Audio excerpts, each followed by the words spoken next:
Hello दोस्तों, स्वागत करते हैं आपका अपनी संस्कृत के इस वीडियो में। तो यहाँ पे हम आपको बता दें कि यहाँ पे हमने संस्कृत के अभिज्ञान शाकुंतलम से सूक्तियाँ ली हुई हैं और इसके आगे की जो सूक्तियाँ हैं यहाँ पे हम 63 नंबर की सूक्ति दे रहे हैं, 63 नंबर की। इसके आगे की सूक्तियाँ हमारी पिछली वीडियो में हमने दे दिया है, तो जो कोई भी उन वीडियो को ना देखा हो उसे देख लें। और अगर आप चैनल पे नए आए हैं तो चैनल को लाइक और सब्सक्राइब करना बिल्कुल नहीं भूलिएगा, क्योंकि इसी तरह की हम और भी वीडियो जो देते रहेंगे उसका नोटिफिकेशन आप तक पहुंचता रहेगा।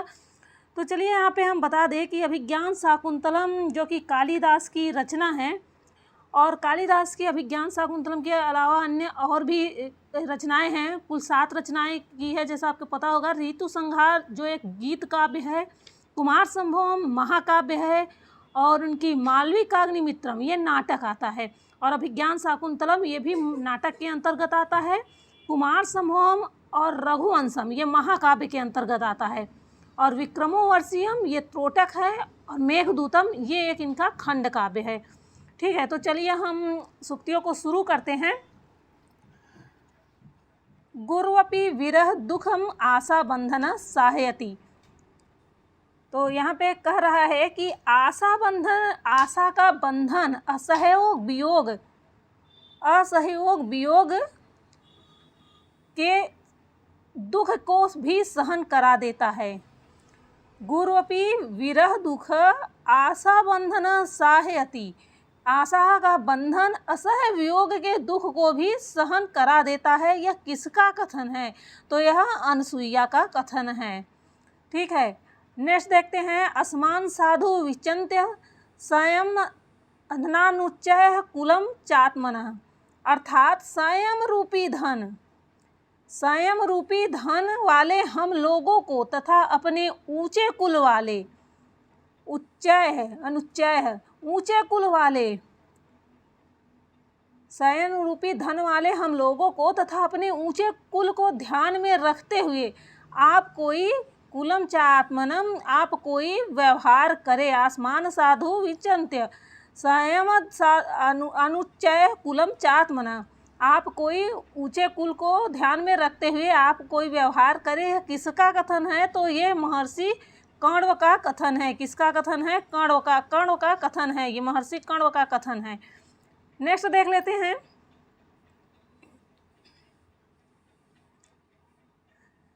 भाग्यम उत्तमतः परम न खलु तद्वाच्यम बंधुभिः।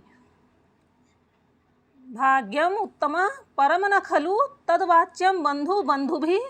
अर्थात इसके आगे तो भाग्य के अधीन है, वह हम वधु के संबंधियों को नहीं कहना चाहिए। तद्वाच्यम बंधुभिः, वह हम वधु के संबंधियों को नहीं कहना चाहिए। किसका कथन है? तो ये महर्षि कण्व का कथन है। महर्षि कण्व का कथन है यह। नेक्स्ट है वनोक्सोऽपि संतो लौकिक ज्ञा वयम। अर्थात वनवासी होते हुए भी हम लोग लोक व्यवहार को जानने वाले हैं। लौकिक व्यवहार को जानने वाले हैं। किसका कथन है? महर्षि कण्व का कथन है। नेक्स्ट देख लेते हैं। न खलु धीमताम कश्चिद विषयो नाम। न खलु धीमताम कश्चिद विषयो नाम।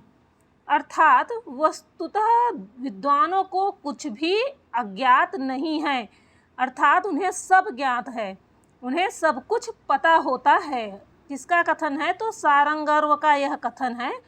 सारंगर्व ने कहा है, न खलु धीमताम कश्चिद विषयो नाम। वस्तुतः विद्वानों को कुछ भी अज्ञात नहीं है, अर्थात उन्हें सब पता होता है। नेक्स्ट देख लेते हैं। शुश्रूषव गुरून् कुरु प्रिय सखी वृत्तिम सपत्नी जने। अर्थात गुरुजनों बड़ों की सेवा करना, गुरुजनों और बड़ों की सेवा करना, सपत्नियों के साथ प्रिय सखी जैसा व्यवहार करना। प्रिय सखी वृत्तिम, प्रिय सखी जैसा व्यवहार सपत्नियों के साथ करना। किसका कथन है? महर्षि कण्व का कथन है। महर्षि कण्व का कथन है। नेक्स्ट देख लेते हैं। ये शकुंतला को की विदाई के समय महर्षि कर्ण शकुंतला को समझाते हुए ये सब बता रहे हैं।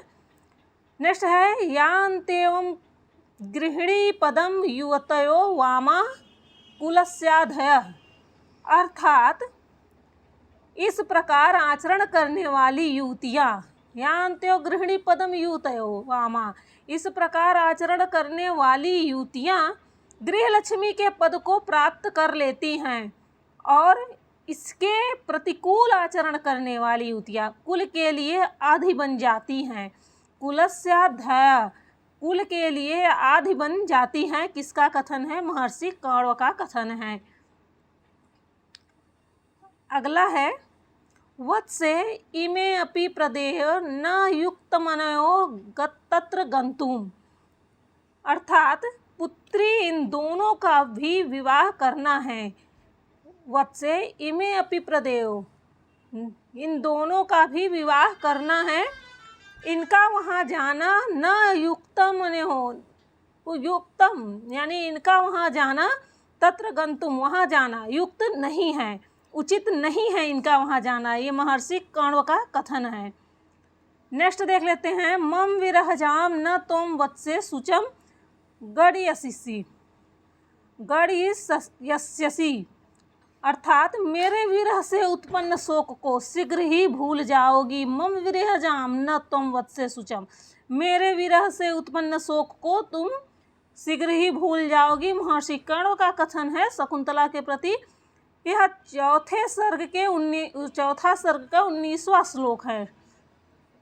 नेक्स्ट देख लेते हैं तात कदानु भूयस्तपोवनम प्रेक्षिष्ये, अर्थात पिताजी मैं फिर कब तपोवन को देखूंगी। तात कदानुभूय अस्तपोवनम प्रेक्षिष्ये, आप मुझे कब बुलाएंगे, आप मुझे फिर कब बुलाएंगे।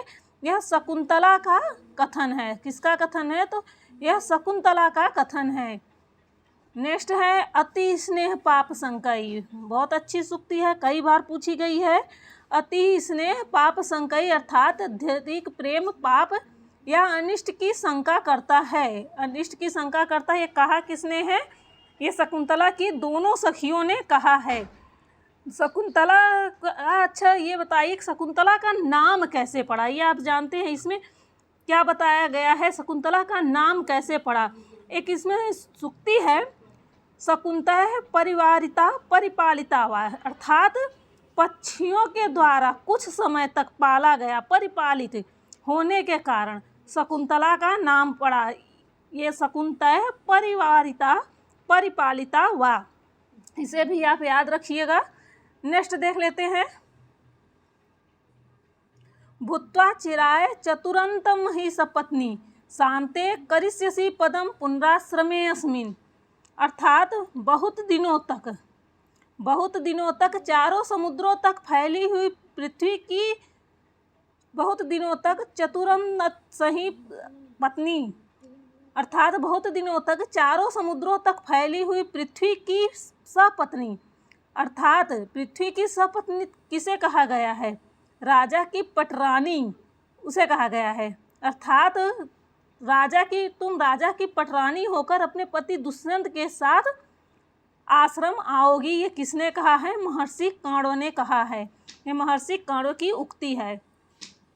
नेक्स्ट देख लेते हैं सममेष्यति मम शोकः कथम नु वत्से त्वया रचित पूर्वम, अर्थात निवार को देखते हुए मेरा शोक अब कैसे शांत हो सकेगा। निवार को देखते हुए मम शोकः मेरा शोक कथम न वत्से त्वया रचित पूर्वम, कैसे शांत होगा। किसका कथन है? महर्षि कण्व का कथन है।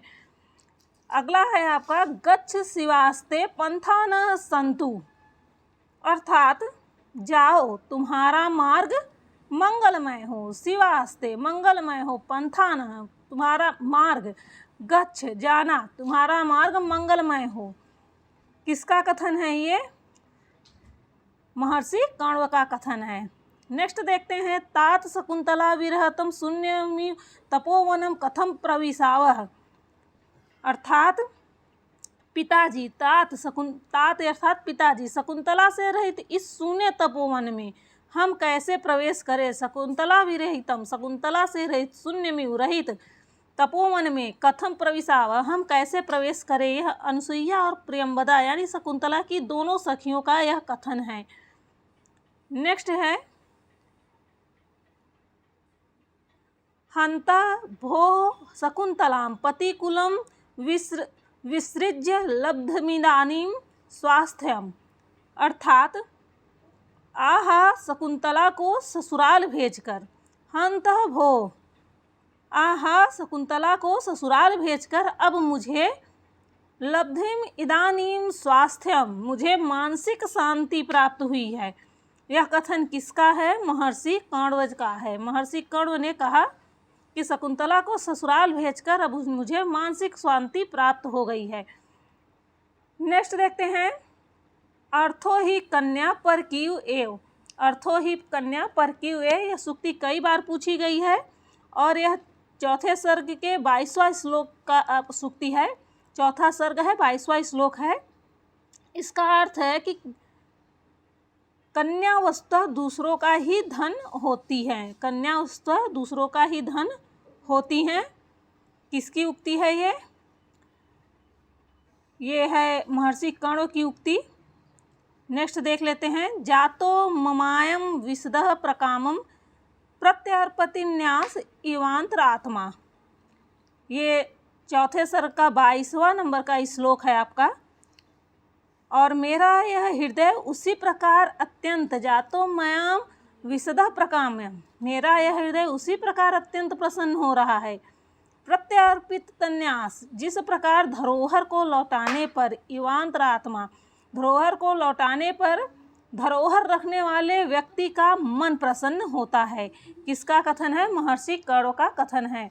तो दोस्तों अगर वीडियो पसंद आया हो तो लाइक और सब्सक्राइब जरूर कर लीजिएगा, जिससे हम नेक्स्ट वीडियो अपनी जो सूक्ति पर होगा उत्तर रामचरितम की सूक्ति पर आधारित होगा वो आपको मिल सके।